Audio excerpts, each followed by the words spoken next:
कोशिश करने वाले लोगों के लिए कुछ भी असंभव नहीं होता है। अगर आप सच्चे मन से कोशिश कर रहे हैं और पूरे जो है सही तरीके से कोशिश कर रहे हैं, तो आप एक दिन सफल ज़रूर होंगे। धैर्य बनाए रखिए। देखिए, आज है 6 मई और आज की वीडियो में 6 मई के जितने भी महत्वपूर्ण प्रश्न हैं, सभी को हम डिस्कस करेंगे इस वीडियो में। तो शुरू से लास्ट तक बने रहिए वीडियो में और इस वीडियो को पूरा रखने के बाद आप इसकी पीडीएफ फाइल भी डाउनलोड कर सकते हैं नीचे डिस्क्रिप्शन बॉक्स में और हमारे टेलीग्राम चैनल पे। दोनों जगहों पे आपको इस वीडियो की पीडीएफ मिल जाएगी। देखिए, जो लोग नए हैं वो चैनल को सब्सक्राइब जरूर कर लेंगे और बेल आइकन प्रेस कर देंगे ताकि आने वाले सभी वीडियोस का नोटिफिकेशन उनको ऑटोमेटिक मिलते रहें और वीडियो को लाइक और शेयर भी कर दीजिएगा। तो चलिए शुरू करते हैं। देखिए, आज का पहला प्रश्न है कि विश्व पुर्तगाली भाषा दिवस कब मनाया गया। तो देखिए, विश्व पुर्तगाली भाषा दिवस को हमने 5 मई को सेलिब्रेट किया है। और देखिए, जो आपका विश्व पुर्तगाली भाषा दिवस यानी कि वर्ल्ड पुर्तगीज लैंग्वेज डे है, इसको पुर्तगाली भाषी देशों के समुदाय के द्वारा 5 मई की तारीख को आधिकारिक तौर पर 2009 में स्थापित किया गया था। तो तब से ये हर साल 5 मई को मनाया जा रहा है। याद रखिएगा, विश्व पुर्तगाली भाषा दिवस 5 मई को सेलिब्रेट किया जाता है। और अगला कि विश्व प्रेस स्वतंत्रता सूचकांक 2022 में भारत किस स्थान पर है। देखिए, एक टाइम खाना मत खाइएगा, लेकिन इस प्रश्न का उत्तर याद रखेगा क्योंकि ये एग्जाम में पूछा जाने वाला है। देखिए, जो आपका विश्व प्रेस स्वतंत्रता सूचकांक 2022 है, इसमें भारत 150वें स्थान पर है। देखिए, कभी कभी कंपैरेटिव चीज़ें पूछ ली जाती हैं कि पिछले साल भारत किस स्थान पर था और इस साल किस स्थान पर है। तो ये सारी चीज़ मैं आपको बताऊंगा, ध्यान सुनते रहिए। देखिए, अभी हाल ही में रिपोर्ट्स विदाउट बॉर्डर ने जो है 20वां विश्व प्रेस स्वतंत्रता सूचकांक जारी किया, जिसमें 180 देशों और क्षेत्रों की पत्रकारिता की स्थिति का आकलन किया गया। यानी कि इस बार इस सूचकांक में कुल 180 देशों पर जो है एनालिसिस यानी कि आकलन किया गया था। याद रखिएगा इसको, क्योंकि एक अलग से प्रश्न एग्जाम में ये पूछेगा कि विश्व प्रेस स्वतंत्रता सूचकांक 2022 में कुल कितने देशों पर एनालिसिस किया गया था। तो 180 देशों पर किया गया था। ऐसे प्रश्न एग्जाम में बहुत पूछे जा चुके हैं, इसलिए मैं आपको अलर्ट कर रहा हूँ क्योंकि बहुत लोग पहली बार परीक्षा में बैठने जा रहे हैं, तो उनको परीक्षा में प्रश्नों का फॉर्मेट पता होना चाहिए। देखिए, जो आपका ये विश्व प्रेस स्वतंत्रता सूचकांक 2022 है, इस सूचकांक में भारत की रैंकिंग पिछले साल के 142वें स्थान से गिरकर 150वें स्थान पर आ गई है। यानी कि पिछले साल 2021 में 142वें स्थान पर था भारत और इस बार कितना है, 150वें स्थान पर। यानी कि भारत में जो मीडिया है, ये इस पर स्वतंत्रता की बहुत कमी है, इसीलिए जो है इतनी खराब रैंकिंग मिली है भारत के मीडिया को।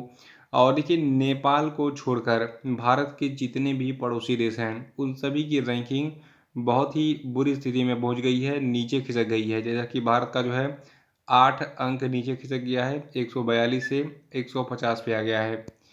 देखिए, नेपाल जो है ये वैश्विक रैंकिंग में 30 अंकों की बढ़त के साथ 76वें स्थान पर है। यानी कि नेपाल हमसे कहीं ज़्यादा जो है मीडिया की स्वतंत्रता के मामले में आगे हो गया। देखिए, पाकिस्तान जो है ये विश्व प्रेस स्वतंत्रता सूचकांक में 157वें स्थान पर है, श्रीलंका 146वें, बांग्लादेश 162वें और म्यांमार 176वें। अब सवाल ये उठता है कि पहले स्थान पर कौन है। देखिए, जो आपका विश्व प्रेस स्वतंत्रता सूचकांक 2022 है, इसमें नॉर्वे पहले स्थान पर है, डेनमार्क दूसरे, स्वीडन तीसरे, एस्टोनिया चौथे स्थान पर है और फिनलैंड 5वें स्थान पर है। तो इसको याद रखिएगा, ये टॉप 5 कंट्रीज़ हैं। जबकि जो आपका उत्तर कोरिया है यानी कि नॉर्थ कोरिया है, ये 180 देशों और क्षेत्रों की सूची में सबसे नीचे है। यानी कि हम कह सकते हैं कि उत्तर कोरिया में जहाँ पर किम जोंग उन का शासन चल रहा है, वहाँ पर जो है मीडिया की स्वतंत्रता बिल्कुल ज़ीरो है। यानी कि मीडिया को कुछ कहने और बोलने का जो है कोई अधिकार नहीं है वहाँ पे। और देखिए, रूस को 155वें स्थान पर रखा गया था, जो कि पिछले साल 150वें स्थान पर था। और चीन जो है ये 2 स्थान ऊपर चढ़कर इस रिपोर्ट में 175वें स्थान पर था और पिछले साल चीन जो है 177वें स्थान पर था। यानी कि पिछले साल चीन जो है 177वें स्थान पर था, 2 रैंकिंग की सुधार हुई और ये अब 175वें स्थान पर आ गया है। तो मतलब एक तरीके से कहा जाए, देखिए भारत की रैंकिंग जो है ठीक ठाक है। क्योंकि देखिए, भारत इस साल जो है 150वें स्थान पर है। और देखिए, भारत से स्थिति जो है बुरी है कहाँ पे, रूस में। और चीन जो है, चीन भी हमसे जो है बदतर स्थिति में है। देखिए, फरवरी के अंत में रूस 155वें स्थान पर जो आपका है, ठीक है, वर्तमान में। ये जो है यूक्रेन पर आक्रमण करके जो है इस प्रक्रिया को दर्शाता है, क्योंकि भौतिक संघर्ष एक प्रचार युद्ध से पहले हुआ था। यानी कि तरीके से कहा जाए, मीडिया का दुरुपयोग बहुत जगह पे हो रहा है। लोग मीडिया कर्मियों को खरीद ले रहे हैं, टीवी चैनल खरीद ले रहे हैं और अपना मनमानी जो है न्यूज़ है उसको प्रसारित करवा रहे हैं, जो भी सत्ता में है। हर देश में यही हाल है, भारत में भी वही हाल है। अगला है कि Times Higher Education Impact ranking 2022 में भारत के स्थान पर है। तो देखिए, Times Higher Education Impact ranking 2022 में भारत चौथे स्थान पर है। देखिए, आज का वीडियो थोड़ा सा बड़ा हो सकता है क्योंकि आज बहुत सारे डाटा मिले हैं और ये सभी एग्जाम के लिए इम्पोर्टेंट है, इसलिए मैं आपको बता रहा हूँ। और देखिए, जो मंथली करंट अफेयर का वीडियो थोड़ा सा इसमें बनाने में इसको लेट होगा क्योंकि थोड़ी सी दिक्कत है, मेरे आंखों में आ गई है, आंखों पे ब्लड क्लॉट हो गया है। तो आंख मेरी जब जैसे ही सही हो जाएगी मैं आपको जो है तुरंत पार्ट 2 भी प्रोवाइड कर दूंगा। बाकी आप पीडीएफ वगैरह तो डाउनलोड करके पढ़ ही सकते हैं। और बाकी डेली करंट अफेयर का नोट्स बनाना शुरू कर दीजिए। नोट्स बनाएंगे तो एग्ज़ाम में आपको जो है एक पूरी नोटबुक मिल जाएगी, आपको आराम से पढ़ के एग्ज़ाम दे लेंगे। प्रश्न हमारा था कि Times Higher Education Impact ranking 2022 में भारत किस स्थान पर है। तो भारत इसमें चौथे स्थान पर है।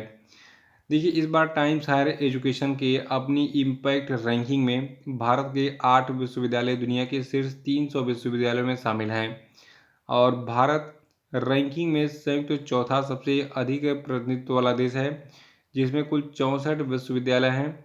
देखिए, भारत जो है ये तुर्की के साथ चौथे स्थान पर है संयुक्त रूप से Times Higher Education Impact ranking 2022 में। और देखिए, इस रैंकिंग में वेस्टर्न सिडनी यूनिवर्सिटी जो ऑस्ट्रेलिया की है ये पहले स्थान पर है और इसके बाद Arizona state university the US की जो है आपका ये दूसरे स्थान पर है। कनाडा की वेस्टर्न यूनिवर्सिटी जो है ये तीसरे स्थान पर है। तो इसको याद रखिएगा, कौन पहले पे है, कौन दूसरे पे है, कौन तीसरे पे है। स्पेशली पहले पे जो है पूछा जाता है कौन है। तो जो आपका Times Higher Education Impact ranking 2022 है, इसमें वेस्टर्न सिडनी यूनिवर्सिटी जो है जो कि ऑस्ट्रेलिया की है ये पहले स्थान पर है। और देखिए, इस साल 110 देशों के रिकॉर्ड कुल 1524 संस्थानों ने इस रैंकिंग में भाग लिया था। अब यहाँ पे प्रश्न क्या बनेगा कि Times Higher Education Impact ranking 2022 में कुल कितने देशों के जो है कितने शिक्षण संस्थानों ने भाग लिया था। तो देखिए, इस साल जो है 110 देशों के रिकॉर्ड 1524 शिक्षण संस्थानों को जो है रैंकिंग इसमें दी गई। देखिए, दक्षिण एशिया की बात करें तो दक्षिण एशिया में भारत भी आता है। तो दक्षिण एशिया में जो अमृता विश्व विद्यापीठम है, इसने समग्र तालिका में 41वें स्थान का दावा करते हुए दुनिया के टॉप 50 यानी कि शीर्ष 50 में भारत को तोड़ दिया है। और देखिए, लवली प्रोफेशनल यूनिवर्सिटी जो भारत की है ये ओवरऑल टेबल में संयुक्त रूप से जो है 74वें स्थान पर है, शीर्ष 100 में, यानी कि टॉप 100 में लवली प्रोफेशनल यूनिवर्सिटी जो है ये 74वें स्थान पर है। और Times Higher Education Impact ranking 2022 जो है इसके द्वारा कलकत्ता विश्वविद्यालय को देश के सभी केंद्रीय और राज्य सहायता प्राप्त सार्वजनिक विश्वविद्यालयों में पहला स्थान मिला है। तो इसको जरूर याद रखिएगा। और देखिए, जो कलकत्ता विश्वविद्यालय है इसने decent work and economic growth उप श्रेणी में विश्व स्तर पर 14वां स्थान हासिल किया है। अगला प्रश्न है कि खेलो इंडिया यूनिवर्सिटी गेम्स 2021 किसने जीता है।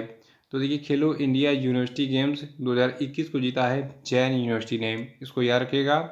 देखिए, जो आपका जैन यूनिवर्सिटी है ये एक डीम्ड टू बी यूनिवर्सिटी है। इसने 20 स्वर्ण 7 रजत और 5 कांस्य पदक के साथ इस बार का जो खेलो इंडिया यूनिवर्सिटी गेम्स 2021 था इसका दूसरा संस्करण था, इसको जीत लिया है।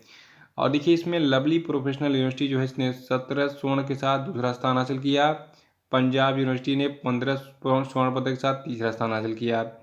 और शिव श्रीधर जो है ये 11 स्वर्ण जीतकर स्टार तैराक बनकर इस बार उभरे खेलो इंडिया यूनिवर्सिटी गेम्स 2021 के दूसरे संस्करण में। और देखिए, खेलो इंडिया यूनिवर्सिटी गेम्स का जो समापन समारोह है ये बेंगलुरु के श्री कांति रवा आउटडोर स्टेडियम में हुआ था। और देखिए, इस बार का जो शुभंकर है खेलो इंडिया यूनिवर्सिटी गेम्स 2021 के दूसरे संस्करण का ये था आपका वीरा। ठीक है, तो वीरा जो है ये आपका शुभंकर था। और खेलो इंडिया यूनिवर्सिटी गेम्स के दूसरे संस्करण में कुल 210 विश्वविद्यालयों के 3900 छात्रों ने 20 खेलों और उनमें भाग लिया था। ठीक है, और देखिए, इस बार का सबसे खास बात रहा कि जो आपका खेलो इंडिया यूनिवर्सिटी गेम्स था तो इसमें जो खेल हुए थे, ठीक है, राष्ट्रीय खेलों के इतिहास में पहली बार इसमें स्वदेशी खेल प्रतियोगिता जैसे कि योगासन और मल्लखंभ की शुरुआत की गई। यानी कि योगासन और मल्लखंभ का जो आयोजन है इसका भी किया गया था आयोजन इस बार के खेलो इंडिया यूनिवर्सिटी गेम्स 2021 में पहली बार। अगला कि इस साल होने वाले कांस फिल्म फेस्टिवल में किस देश को कंट्री ऑफ ऑनर के तौर पर चुना गया। देखिए ये प्रश्न आपका बहुत इंपॉर्टेंट है क्योंकि भारत को ये सम्मान मिला है, यानी कि भारत को कंट्री ऑफ ऑनर चुना गया है कांस फिल्म फेस्टिवल में। और देखिए ऐसा पहली बार हुआ है कि किसी भी देश को कंट्री ऑफ ऑनर के तौर पर चुना गया हो, ठीक है, इसलिए और भी इम्पोर्टेंट है ये प्रश्न। देखिए इस साल जो कांस फिल्म फेस्टिवल है ये 17 मई से शुरू होगा और 28 मई तक आयोजित किया जाएगा। अगला है कि विश्व अस्थमा दिवस कब मनाया गया। तो देखिए विश्व अस्थमा दिवस मई महीने के पहले मंगलवार को मनाया जाता है और इस साल मई महीने का जो पहला मंगलवार है ये 3 मई को पड़ा था, तो 3 मई को हमने विश्व अस्थमा दिवस सेलिब्रेट किया है और इसकी थीम थी 2022 के लिए closing gaps in asthma care. अगला है कि भारतीय रिजर्व बैंक ने 4 मई को रेपो रेट 0.40% बढ़ाकर कितने परसेंट कर दिया। तो देखिए अब रेपो रेट जो है पुराना वाला भूल जाइए, वर्तमान में रेपो रेट जो है ये 4.40% हो गया है। पहले ये 4% हुआ करता था और इसके साथ में देखिए जो आपका स्टैंडिंग डिपॉजिट फैसिलिटी रेट है, ठीक है, ये आपका 4.15% है। MSF हो गया है आपका 4.65%, बैंक रेट 4.65% और फिक्स रिवर्स रेपो रेट 3.35% हो गया है। देखिए इससे पहले RBI ने आखिरी बार 22 मई 2020 को रेपो रेट में बदलाव किया था, तब से वही रेपो रेट चल रहा था और अब तक चला आ रहा था, लेकिन इस बार इसको रेपो रेट को 0.40% बढ़ाकर 4.40% कर दिया गया है। रेपो रेट क्या होता है इसको एक लाइन में समझिए कि रेपो रेट वो दर होती है जिस पर बैंक RBI से कर्ज लेते हैं, यानी कि रिजर्व बैंक आप इंडिया से अगर किसी बैंक को कर्ज लेना है तो वो इसी रेपो रेट पर कर्ज लेगा, जिसको रेपो रेट को कहते हैं हम रीपरचेजिंग रेट, ठीक है। अगला प्रश्न है कि किस खिलाड़ी को वेस्ट इंडीज़ का नया वनडे और T20 कप्तान बनाया गया है। तो देखिए वेस्ट इंडीज़ के नए वनडे और T20 कप्तान बनाए गए हैं निकोलस पूरन। देखिए जो निकोलस पूरन है ये पिछले महीने संन्यास लेने वाले कीरोन पोलार्ड की जगह लेंगे। और नवा प्रश्न है कि हर्षदा शरद गरुण यूनान के हेराक्लियोन में आयोजित IWF जूनियर विश्व चैंपियनशिप में कौन सी पदक जीतने वाली पहली भारतीय भारोत्तोलक बन गई हैं। तो देखिए भारत की एक बहुत ही धमाकेदार वेटलिफ्टर हैं, बहुत कम उम्र में बहुत बड़ा कारनामा किया इन्होंने। इनका नाम है हर्षदा शरद गरुड़। इन्होंने भी हाल ही में स्वर्ण पदक जीता है, कहाँ पर, यूनान के हेराक्लियोन में आयोजित IWF जूनियर विश्व चैंपियनशिप में। देखिए जो हर्षदा इन्होंने महिलाओं के 45 किलोग्राम भार वर्ग में 153 किलोग्राम वजन उठाया, जिसमें स्नैच में 70 किलोग्राम और क्लीन एंड जर्क में 83 किलोग्राम शामिल हैं।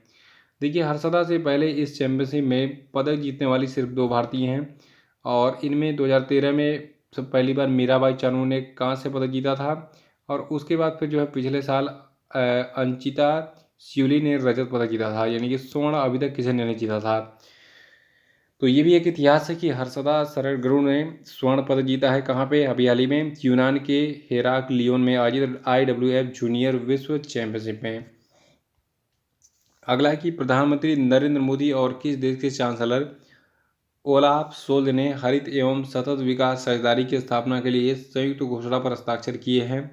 तो देखिए ये देश आपका है जर्मनी, ठीक है। अभी हाल ही में जो जर्मनी के चांसलर हैं, ठीक है, क्या नाम इनका, ओलाफ शोल्ज, इन्होंने हरित एवं सतत विकास साझेदारी की स्थापना के लिए भारत के साथ समझौता किया है और ये साझेदारी जो है इसके तहत जर्मनी ने भारत में जलवायु परिवर्तन से संबंधित परियोजनाओं में 10 बिलियन यूरो के निवेश की अग्रिम प्रतिबद्धता जताई है। और ये जो आपकी 10 बिलियन यूरो होगी ये राशि 2030 तक निवेश की जाएगी और केंद्र सरकार ने 2030 तक 5 मिलियन टन हरित हाइड्रोजन उत्पादन स्थापित करने का लक्ष्य भी रखा है। वैसे देखिए डीजल पेट्रोल को समाप्त करने पर जोर दिया जा रहा है भारत में। अब इलेक्ट्रिक कारें चलेंगी, इलेक्ट्रिक बसें चलेंगी, हाइड्रोजन से चलने वाले क्या नाम है वाहन चलेंगे भारत में। तो ये टारगेट है भारत सरकार का और ये थे आपके आज के 10 धमाकेदार प्रश्न। अब हम बात करेंगे आज के सभी क्वेश्चन आंसर पे। पहला प्रश्न आपके लिए कि अंतर्राष्ट्रीय अग्निशामक दिवस कब मनाया गया, बताइए। नेक्स्ट है कि किस राज्य के मियाँ का बड़ा रेलवे स्टेशन का नाम बदलकर महेश नगर हाल्ट कर दिया गया, बताइए। और अगला है कि संतोष ट्रॉफी 2022 किसने जीती है, बताइए इसका आंसर। देखिए कल के वीडियो में जितने भी प्रश्न थे सभी बहुत ही चुनिंदा थे, बहुत ही इंपॉर्टेंट थे। कल का वीडियो देखिए उसको रिवाइज कर डालिएगा। अगला है कि हाल ही में किस खिलाड़ी के गृहनगर में हरियाणा सरकार ने स्टेडियम बनाने की घोषणा की है, तो देखिए इसका आंसर भी आपको जो है कल के वीडियो में मिल जाएगा। अगला प्रश्न आपके लिए कि हाल ही में मुख्यमंत्री नीतीश कुमार ने बिहार के किस जिले में भारत के पहले अनाज आधारित इथेनॉल संयंत्र का उद्घाटन किया, बताइए। तो कल का वीडियो देख के रिवाइज कर डालिएगा। और अब मैं आपको आंसर बताने जा रहा हूँ कल के पूछेगा सभी क्वेश्चन आपके सही उत्तरों की। देखिए महाराष्ट्र में अभी हाल ही में जीन बैंक परियोजना शुरू की गई है, जो कि भारत में अपनी तरह की पहली परियोजना है। और जो आपका यूनियन बैंक है इसने जो है अकाउंट एग्रीगेटर फ्रेमवर्क पर लाइव होने वाला जो है ये पहला सार्वजनिक बैंक बन गया है। और अभी हाल ही में रेल मंत्रालय ने रेलवे दूर संचार को अपग्रेड करने के लिए सी डॉट के साथ समझौता किया है। और विश्व प्रेस स्वतंत्रता सूचकांक दिवस जो है ये मनाया जाता है आपका, सूचकांक नहीं है ये विश्व प्रेस स्वतंत्रता दिवस है, तो ये 3 मई को मनाया जाता है। सूचकांक मैंने अभी थोड़ा सा बताया आपको इसलिए याद आ गया। और देखिए पांचवा था कि हाल ही में किस मंत्रालय ने राष्ट्रीय पाठचर्या की रूपरेखा के लिए मैंडेट डॉक्यूमेंट लॉन्च किया है, तो इसको लॉन्च किया है केंद्रीय शिक्षा मंत्रालय ने।